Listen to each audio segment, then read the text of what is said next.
Hello everyone, welcome back to our YouTube channel Edurocket. तो friends, IGNOU BEd की एक series start की गई है। तो आज हम आपके लेकर आए हैं BES 123 that is learning and teaching, उसका block 1 learning perspectives and approaches. आज हम यूनिट 1 अंडरस्टैंडिंग लर्निंग करने वाले हैं। तो आइए आज की वीडियो स्टार्ट करते हैं।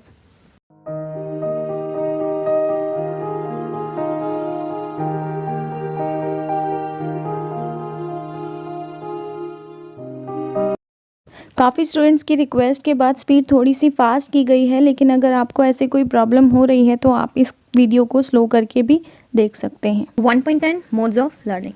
देखिए, राइट फ्रॉम बर्थ के बाद से ही हम काफ़ी सारे स्किल्स जो है लर्न करते हैं, जैसे कि अपने टॉयज़ तक। बचपन में एक बच्चा जो है अपने टॉयज़ तक पहुंचना, उसको ग्रास्प करना यानी पकड़ना, खड़े रहना, अच्छे से खड़ा होना सीखना, बिना लड़खड़ाए अपनी चीज़ों तक पहुंचना, और उसके बाद बिना किसी हेल्प से आगे मूव ऑन करना, बोलना, ये काफ़ी सारी चीज़ें। उसके बाद हम ये इजी से थोड़ा सा कॉम्प्लेक्स स्किल पर पहुंचते हैं और एक्वायर करते हैं ability of solving various type of problem. काफ़ी सारी जो प्रॉब्लम्स होती हैं उसको सॉल्व करने की एबिलिटी जो है हमें आने लग जाती है। इसीलिए जो चेंज होता है वो ग्रेजुअली होता है, धीरे धीरे होता है, सिंपलर फॉर्म ऑफ लर्निंग से कॉम्प्लेक्स की तरफ, जैसे कि प्रॉब्लम सॉल्विंग। तो कोई भी एक सिंगल तरीका नहीं होता हमारी हर टाइप की लर्निंग को एक्वायर करने के लिए। तो हम यहाँ पर जो है mainly 3 important modes of learning discuss करने वाले हैं, कैसे वो काम करते हैं, तो कैसे you should be able to design your classroom teaching more effectively. तो देखिए, जो फर्स्ट है लर्निंग बाय ऑब्जर्वेशन। ऑब्जर्वेशन क्या है? एक बेसिक रिक्विजिट है। रिक्विजिट का मतलब होता है एक एसेंशियल या इंडिस्पेंसिबल, जो बहुत ही ज़रूरी हो सारी काइंड की लर्निंग के लिए। ऑब्जर्वेशन से हम क्या कर सकते हैं? We do not mean simply seeing. Observation का मतलब सिर्फ देखना नहीं होता, ये रेफर करता है एक्ट ऑफ परसीविंग और ऑब्जर्विंग द स्टिमुलस, मतलब उसको सूझबूझ से देखना और मतलब अवेयर रहना। तो इस प्रोसेस ऑफ ऑब्जर्वेशन में क्या होता है? We not only take the help of our eyes alone. हम सिर्फ अपनी आंखों का यूज़ नहीं करते, उसके साथ साथ हम अपने सारे सेंस ऑर्गन्स को काम में लाते हैं। जैसे एक प्रेजेंस ऑफ स्टिमुलस है, वो कहीं से भी रिकॉर्ड हो सकता है with the help of our capability of perceiving, seeing, listening, smelling, tasting और टचिंग। तो इसमें हमारे सारे सेंस ऑर्गन्स यूज़ हो रहे हैं। तो इट में अम्यूज होते हैं कि by surprise if it is sad that, कि हमारे पास आंखें तो हैं लेकिन फिर भी हम ब्लाइंड हैं। तो ये स्टेटमेंट जो है कंफ्यूज कर सकती है अनलेस इट इज क्लैरिफाइड, जब तक इसको सही तरीके से समझाया ना जाए। तो पॉइंट ऑफ एम्फेसाइज क्या है यहाँ पर कि सो मेनी ऑब्जेक्ट होते हैं हमारे सामने, लेकिन फिर भी हम उसमें से कुछ नोटिस करते हैं। तो just pondering over these explanation, मतलब ponder means to think over something, कि हम रियलाइज करेंगे कि क्या होता है कि हम अटेंशन सिर्फ उन्हीं चीज़ों पे करते हैं जो हमारे इंटरेस्ट की होती है। तो हम but we can never be certain whether interest proceeds attention on it या attention which gives rise to the interest. मतलब हम ये कभी नहीं जान पाएंगे कि इंटरेस्ट के कारण हम अटेंशन देते हैं या अटेंशन होती है उन चीज़ों पर, इसलिए हमारा इंटरेस्ट अपने आप वहाँ पर होने लगता है। तो ये जो 2 टर्म्स हैं वो इनसेपरेबल हैं। इंटरेस्ट जो है एक अटेंशन की फीलिंग साइड हम बोल सकते हैं। बाय नेचर क्या होता है? सारे जो लिविंग बींग्स होते हैं किसी ना किसी चीज़ में इंटरेस्टेड होते हैं। तो जो इंटरेस्ट है वो अम्यूज होता है as a result of impulse evoked by instincts. तो इंस्टिंक्ट्स एक नेचुरल फोर्स है जो किसी भी मतलब पर्टिकुलर वे में हमें बिहेव करने के लिए थोड़ा सा इंसिस्ट करता है, चाहे उसके बारे में बिना सोचे समझे। और इम्पल्स क्या है? बॉडी को मूवमेंट में लाने के लिए, मोशन में लाने के लिए हमें फोर्स करता है। तो इंस्टिंक्ट से हम इवॉक्ड होते हैं और इम्पल्स करने लगते हैं। तो जितना बड़ा इम्पल्स होगा उतना ही हमारा अमाउंट ऑफ इंटरेस्ट उस चीज़ से अटैच हो जाएगा, और जितना ही हमारा इंटरेस्ट होगा उतनी ही ज़्यादा हम उस चीज़ में अटेंशन पे करने लगेंगे। तो therefore it is sad that जो इंटरेस्ट है वो लेटेंट अटेंशन है। लेटेंट मीन्स हिडन अटेंशन है, इनविजिबल है या डोमेंट है। And attention is interest in action, और जो अटेंशन होती है वो एक्शन में इंटरेस्ट लेने लगती है। तो हाउएवर द नेसेसरी जो कंडीशन है both interest in and attention to any object, वो क्या होता है? Is that the mind is so organised either innate means by birth और थ्रू एक्सपीरियंस। तो ये हम सोच सकते हैं कि about the object and maintain a desire to know more and more about it. तो ये जो मेंटल और साइकोमोटर जो हमारी एक्टिविटी है वो हमें लीड करती है लर्निंग अबाउट द ऑब्जेक्ट। देखिए, किसी भी चीज़ में इंटरेस्ट बाय बर्थ भी हो सकता है, एक्सपीरियंस के साथ भी हो सकता है, तो ये डिपेंड करता है। और उसी के हिसाब से हम क्या करते हैं, ऑब्जेक्ट के बारे में सोचते हैं और उसमें एक मतलब डिज़ायर हो जाती है उसको और ज़्यादा से ज़्यादा जानने की उसके बारे में। We often use attention in order to achieve faster learning in our learners. देखिए, हम किसी भी पॉइंट ऑफ व्यू पे अगर अटेंशन दे रहे हैं, जैसे टीचर कहती है ना अटेंशन दो, more focus you have to be here now, तो वो क्या करने की कोशिश करते हैं ताकि हम अटेंशन दें और उस चीज़ को ज़्यादा अच्छे से सीखें और जितनी ज़्यादा नॉलेज हो हम ग्रैब कर पाएँ। तो इसीलिए जो अटेंशन पे की जाती है वो फास्टर लर्निंग हमारे लर्नर्स में अचीव करने के लिए प्रोवाइड की जाती है। तो we evoke interest in children by presenting concrete object. हम उनको कॉन्क्रीट ऑब्जेक्ट दिखाकर, इलस्ट्रेशन कर पिक्चर्स दिखाकर, मॉड्यूल्स दिखाकर क्लास में, और उनसे रिलेटेड जो टॉपिक होते हैं उनके बारे में बताकर दिखाकर इनसे हम जो इंटरेस्ट है बच्चों में वो इवॉक कर सकते हैं, मतलब उसको जागरूक कर सकते हैं, जगा सकते हैं। तो हाउ एवर जो इंटरेस्ट होता है is of a primitive nature, वो एक प्रिमिटिव नेचर का होता है। We should not be satisfied with this kind of interest only. The interest can be sustained only if the learners are given the opportunity of observing new phenomena. देखिए, हम किसी भी चीज़ में अगर इंटरेस्ट डालना चाहते हैं तो हमें बच्चों को नए नए फेनोमेना से ऑब्जर्व कराना पड़ेगा, उसमें एक वेराइटी लेकर आनी पड़ेगी। अगर देखिए हम ट्राई करें to keep their attention on an old object, काफी पुराना सा ऑब्जेक्ट है, अगर मैं कहूँ किसी बच्चे को लॉन्ग टाइम के लिए आपको इस पर अटेंशन पे करना है तो it becomes boring for them, तो इनके लिए काफी बोरिंग हो जाएगा। अगर if they are encourage to observe various aspects of the concept to be learn, we can help them sustain their attention for a longer time and thus help them learn more about the concept. तो देखिए हम encourage कर सकते हैं उनके various aspect पर, काफ़ी सारी क्वालिटी पर, उनको अलग अलग मोड में हम दिखाकर एक डाइवर्सिटी वहाँ लाकर, ताकि बच्चों का इंटरेस्ट भी बना रहे और हम उनकी अटेंशन भी लॉन्गर टाइम तक वहाँ पे सस्टेन कर सकते हैं। और इससे बच्चे क्या होंगे, ज़्यादा से ज़्यादा उस नॉलेज को, उस कॉन्सेप्ट को ग्रैब कर पाएंगे। तो एक ही तरीके से ना दिखाकर हम उसमें नए नए फेनोमेनास ऐड कर सकते हैं। तो देखिए कुछ स्टेप्स हैं वो जो लर्निंग में हम थ्रू ऑब्जर्वेशन फॉलो कर सकते हैं। फर्स्ट है grasping the meaning of the demonstration of an action. हमें मीनिंग, डेमोन्स्ट्रेशन अगर कोई भी क्लास में होता है तो उसका हमें मीनिंग ग्रैस्प करना चाहिए कि वो किस पर्पस के साथ हो रहा है। Trying to fix images of how the model looks in each steps of the demonstration. Demonstration में कि हर स्टेप में कैसे मतलब मॉडल लुक करेगा, उसकी कुछ इमेजेस फिक्स करके भी हम उनको शो कर सकते हैं। Formulating silent verbal direction for the step involve the in performance या फिर डेमोन्स्ट्रेशन। देखिए डेमो में कि जो हर स्टेप पे हम कुछ वर्बल डायरेक्शंस उनको पे कर सकते हैं, मतलब उनको दिखा सकते हैं। तो लर्निंग में also derive some benefits of slight imitative movements of the arms, legs and other parts of the body. तो लर्निंग ऐसे भी हो सकती है, हम जब स्लाइट इमिटेटिव यानी नकल करके कुछ बॉडी की मूवमेंट्स करते हैं, कुछ पार्ट्स ऑफ बॉडी का यूज़ करके, तो ये भी उनके लिए कुछ बेनिफिशियल हो जाता है। जो नेक्स्ट पॉइंट है वो है लर्निंग बाय इमिटेशन। देखिए learning by observation is not the only thing to be done for the learning. काफ़ी सारे और भी कॉन्सेप्ट हैं जिनमें से एक हो रहा है लर्निंग बाय इमिटेशन, यानी नकल करके, दूसरों को इमिटेट करके, दूसरों की कॉपी करके। तो ऐसे करके भी हम लर्निंग कर सकते हैं। तो देखिए इसमें क्या है, हम वो पढ़ते हैं। Living beings can learn a great deal by observing. जो बच्चे हैं, जो लिविंग बींग्स हैं, वो ऑब्जर्वेशन से काफ़ी कुछ याद कर सकते हैं, but they should also try to emulate others for perfecting their performance and learning. और उनको दूसरों को एम्यूलेट भी करना चाहिए। एम्यूलेट मतलब उनको इमिटेट करना चाहिए, उनको मिमिक करना चाहिए, तो ताकि वो अपनी परफॉर्मेंस को जो परफेक्ट कर सकें और कुछ ना कुछ लर्न कर पाएं। लाइक ऑब्जर्वेशन, इमिटेशन भी जो है एक इनेट टेंडेंसी होती है किसी चाइल्ड की। इमिटेशन एक टेंडेंसी है to repeat the observed action of others, दूसरों वाले एक्शन को रिपीट करना। शुरुआत में देखिए क्या करता है बच्चा, जो अपनी मूवमेंट है, कुछ जो लर्न करता है, वो नकल करके ही तो करता है, दूसरों के एक्शंस को फॉलो करके, उनके गेस्चर्स को फॉलो करके। तो ये जो कैपेसिटी होती है इमिटेटिंग की, वो प्रोमिनेंट होती है बच्चों में। और हम ये ऑब्जर्व करेंगे, जब ये नकल करते हैं तो वो काफ़ी डिलाइटफुल भी फील करते हैं, उनको बहुत ही खुशी होती है। तो जैसे जैसे वो बड़े होते हैं, वो एथलेटिक होते हैं, इंडस्ट्रियल होते हैं, प्रोफेशनल स्किल्स में जाते हैं, तो ये भी तो दूसरों को देख के ही जाते हैं। तो ये भी तो एक तरह से इमिटेशन ही हुई। तो मॉडलिंग क्या है, मॉडलिंग भी लर्निंग है एक तरह से, और मॉडलिंग में भी इमिटेशन जो है काफ़ी सारी पर्सनालिटी की इंक्लूड होती है। तो इसका मतलब ये भी मॉडलिंग भी हम इमिटेट से ही सीख रहे हैं। जैसे कि सचिन तेंदुलकर की इमिटेशन करते हैं कुछ लोग। इमिटेशन का मतलब ये भी होता है कि इन्वेंशन ऑफ न्यू थिंग्स और एक्शन। टीचर्स जो है उनको, बच्चों को, लर्नर्स को अपॉर्चुनिटी देनी चाहिए सेल्फ डेवलपमेंट के लिए। उनकी जो क्रिएटिव टेंडेंसी होती है वो या तो एक्सप्लॉइटेड होगी या फिर हाईलाइटेड होगी। ट्रेवर जो है has reduced all kind of imitation into two broad categories. देखिए दो कैटेगरीज में ट्रेवर ने उसको डिवाइड किया है, पहली अनकॉन्शियस, दूसरी है डेलिब्रेट। देखिए जो फर्स्ट कैटेगरी है उसमें इंडिविजुअल क्या करता है, इमिटेट करता है जो वो देखता है अनविलिंगली, मतलब उसकी कोई विलिंग नहीं होती उसको करने की, लेकिन फिर भी वो करता है। डेलिब्रेट इमिटेशन में क्या होता है, वो जानबूझकर करता है। जो individual copies an act with a definite deliberateness to imitate because of his interest, क्योंकि उसमें उसका इंटरेस्ट होता है उसमें एक्ट करने में, और ड्यू टू द रिजल्ट ही except to secure an account of imitation. तो रिजल्ट को कुछ सोचते हुए एक्सपेक्ट करता है और अपनी इमिटेशन वाली जो क्वालिटी है उसको सिक्योर करता है। देखिए जो थर्ड है वो है learning by trial and error. तो ये आपने थॉर्नडाइक के उसमें भी पढ़ा होगा, अब हम यहाँ पे भी देखते हैं। इन मैंने सिचुएशन, हमने काफ़ी सारी सिचुएशन में देखा है कि हम ट्रायल एंड एरर मेथड से पढ़ते हैं। हम काफ़ी नंबर ऑफ अटेम्प्ट्स करते हैं कुछ भी प्रॉब्लम को सॉल्व करने के लिए, and find more attempts rewarding. देखिए सेटिस्फाई फीलिंग क्या होती है रिवॉर्ड की, कि वो स्ट्रेंथन करता है पर्टिकुलर स्टिमुलस रिस्पॉन्स कनेक्शन को। जो अनसक्सेसफुल अटेम्प्ट्स होते हैं वो भी प्रैक्टिस से स्टेम्ड आउट हो जाते हैं। दिस टाइप ऑफ लर्निंग क्या है, जो हमने अभी बात की थॉर्नडाइक की थ्योरी ऑफ कनेक्शनिज्म से रिलेट करती है। ये इंप्लाइज क्या करता है, थ्रू कंडीशनिंग स्पेसिफिक रिस्पॉन्स जो होता है वो लिंक्ड होता है एक स्पेसिफिक स्टिमुली से। देखिए आगे एग्जाम्पल भी दिया जाएगा। The connection between stimuli and responses में क्या होता है, are form through random trial and error. The law of trial and error was formulated after experience on a hungry cat imprisoned in a cage. एक भूखी बिल्ली पर इन्होंने experiment किया था। तो क्या किया, उसको एक केज में बंद कर दिया। तो जैसे वो केज में घूमती तो एक लीवर लगा हुआ था केज में। काफ़ी ट्रायल के बाद उसका पैर जाकर उस लीवर पे पड़ा, तो लीवर पे जैसे ही पड़ा उसको फूड मिला। उसके बाद उसके अनसक्सेसफुल अटेम्प्ट्स काफ़ी सारे थे, जिसने उसकी प्रैक्टिस को तो रिड्यूस किया, लेकिन एक जो सक्सेसफुल अटेम्प्ट था उसका, उसने उसको स्ट्रेंथन भी कर दिया। तो ये जो लो दिखाता है क्लासरूम लर्निंग को। देखिए जब ये सही तरीके से यूज़ किया जाएगा एक टीचर के द्वारा, तो यही मेथड बच्चों की, लर्नर की डेवलप करेगा क्या, वोकैबुलरी स्किल्स और उनकी memorising ability. Experiment in which exercise was made the independent variable while other factors were held constant. देखिए जिसमें जो एक्सरसाइज थी यानी मूवमेंट थी वो तो एक मेन वेरिएबल था, बाकी सारे जो फैक्टर्स थे वो कांस्टेंट रख दिए। उन्होंने एक्सपेरिमेंट किया एक कॉलेज स्टूडेंट पर who was asked to draw a 3 inch line while blindfolded. उन्होंने उसको ब्लाइंड फोल्ड किया और एक 3 इंच की लाइन लगाने को कहा। काफ़ी सारी रिपीटेशन के बाद भी उसमें कोई चेंजेस या कोई इंप्रूवमेंट नहीं आए। तो ऐसे subject were given more than 1000 trials, ऐसे उन्होंने काफ़ी सारे ट्रायल्स उनको दिए, लेकिन एक एवरेज मोड पर उन्होंने देखा कि कोई इंप्रूवमेंट नहीं थी from the first to the final trial.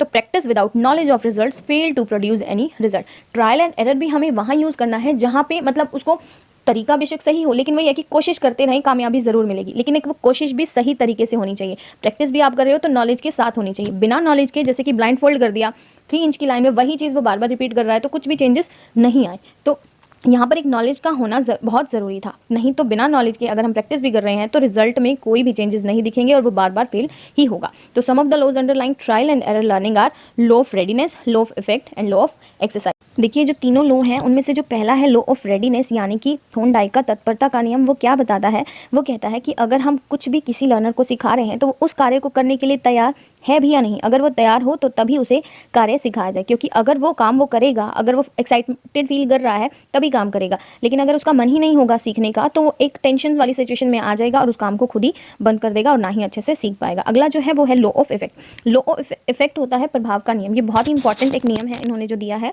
इस नियम में क्या होता है, उसको या तो खुशी मिलती है और या फिर खुशी नहीं मिलती, क्योंकि जिन काम को करने से बच्चे को अच्छा लगता है, लर्नर्स को एक हैप्पीनेस वाली फीलिंग आ रही है तो उसे बार बार करने की कोशिश करता है, लेकिन अगर जिसमें उसे ऐसी फीलिंग ऑफ एक्साइटमेंट ना हो तो वो उसको करना ही छोड़ देगा। लास्ट है law of exercise. Law of exercise में क्या होता है, अभ्यास का नियम। अभ्यास का नियम ये बताता है कि अगर हम किसी भी चीज़ की प्रैक्टिस कर रहे हैं तो जो हमारे जो स्टिमुलस और रिस्पॉन्स है उनका जो रिलेशन है आपस में बहुत मजबूत हो जाता है। अगर हम उसका प्रैक्टिस करना यानी कि अभ्यास करना रोक देंगे तो हमारा जो स्टिमुलस रिस्पॉन्स वाला एक जो रिलेशन है वो वीक पड़ जाएगा, और जिससे ये हमें साफ साफ दिखाई देगा कि हम कोई भी पार्ट को अगर बार बार दोहराएंगे तो सीख जाएंगे। तो इसे हमने जो है लॉ ऑफ यूज़ भी कहा है।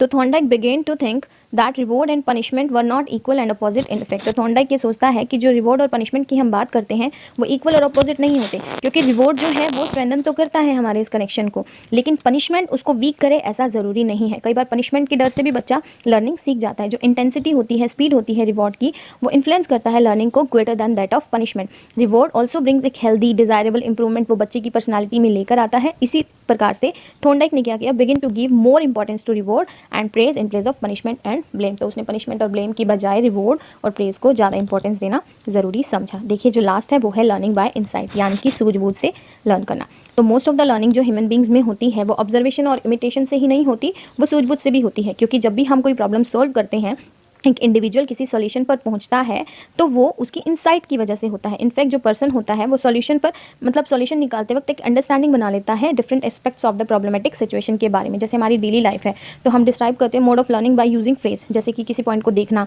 और उसके बारे में कुछ सोचना। तो वो सोचना जो है वो सूझबूझ का ही एक कॉन्सेप्ट है। ये कॉन्सेप्ट दिया किसने है, गेस्टोल्ट साइकोलॉजिस्ट ने। गेस्टोल्ट का मतलब होता है शेप, फॉर्म या फिर कोई configuration. To understand this process of inside the learning हम कॉलर के एक फेमस एक्सपेरिमेंट ऑफ चिंपैंजी और बनानास को हम लेते हैं। तो होता क्या है, एक चिंपैंजी को एक पिंजरे में बंद किया जाता है। बाहर से पिंजरे के बाहर जो है एक साइड पर एक बनाना का बंचेस रख दिया जाता है। चिंपैंजी बहुत भूखा होता है, अपनी लंबी आर्म्स के साथ वो भी बंचेस ऑफ बनानास पर नहीं पहुंच पाता, तो कुछ स्टिक्स रखी होती है वहाँ पर। तो पहले तो वो एक स्टिक उठाता है, ट्राई करता है to reach bananas with its hand, लेकिन मतलब विद दैट स्टिक, तो वो नहीं पहुंच पाता। तो उसके बाद वो क्या करता है, काफ़ी सारे अटेम्प्ट्स करता है, काफ़ी सारे फेलियर उसको मिलते हैं, एक कॉर्नर में बैठ जाता है, अपनी इनसाइट का यूज़ करता है। ब्रूडिंग ऑन द प्रॉब्लम का मतलब यहाँ पे है कि उस प्रॉब्लम पर मतलब चिंतन करता है, उसके बारे में सोचता है। सडनली जंप करता है, सीज करता है एक स्टिक को, और काफ़ी सारी स्टिक जो होती हैं उनको आपस में जोड़कर वो अपनी इनसाइट लगाता है और उसके साथ वो बनानास को अपनी तरफ खींच लेता है। तो इससे क्या होता है, देखिए अपनी ट्रायल तो कर रहा था, वो लर्निंग तो कर रहा था, लेकिन बिना इंसाइट के वो वहाँ पर पहुँच ही ना पाता। तो अपनी इंसाइट उसने लगाई, तो लर्निंग एक तरह से यहाँ पे सूझबूझ के साथ भी मानी जाती है। तो देखिए इसके बाद जो प्रोसेस ऑफ लर्निंग में है कुछ पॉइंट्स फॉलो किए गए हैं, तो उनको पढ़ते हैं। देखिए जो फर्स्ट पॉइंट है वो है the learning perceives the situations in its totality. Learning जो है सिचुएशन को उसकी समग्रता में या फिर टोटलिटी में मानता है। जो सेकंड है वो क्या है, ही एनालाइज करता है वो various aspect of the situation और ट्राई करता है एक एस्टैब्लिश करने में एक मीनिंग रिलेशनशिप उनके बीच में, और इसी बेसिस पर वो एक नया परसेप्शन यानी एक नई सूझबूझ से एक सिचुएशन को रीडिफाइन करता है। जो लास्ट है वो प्रोसेस जो है वो चलता रहता है जब तक कि उसकी प्रॉब्लम जो है, प्रॉब्लमेटिक सिचुएशन जो है वो सॉल्व नहीं हो जाती। That is what we mean when we say that a learner suddenly gets an insight into the solution. और लास्ट में उसको एक सडनली एक इनसाइट वाला मतलब हम कोई प्रॉब्लम सॉल्व कर रहे होते हैं तो काफ़ी अटेम्प्ट करते हैं, फेल होते रहते हैं, कई बार ऐसा होता है, लास्ट में एकदम हम रेस्ट करते हैं, उसके बारे में थोड़ा सा पॉन्डरिंग करते हैं और फिर एकदम हम होते हैं या अब हम ये कोशिश मतलब अब ये हो जाएगा, तो वो जो लास्ट वाला कॉन्सेप्ट होता है वो ड्यू टू इनसाइट ही होता है। तो ये था लर्निंग बाय इनसाइट। इसके बाद हम देखते हैं चेक योर प्रोग्रेस। इसमें क्वेश्चन है give examples from classroom situation for the various modes of learning. 1.11 transfer of learning.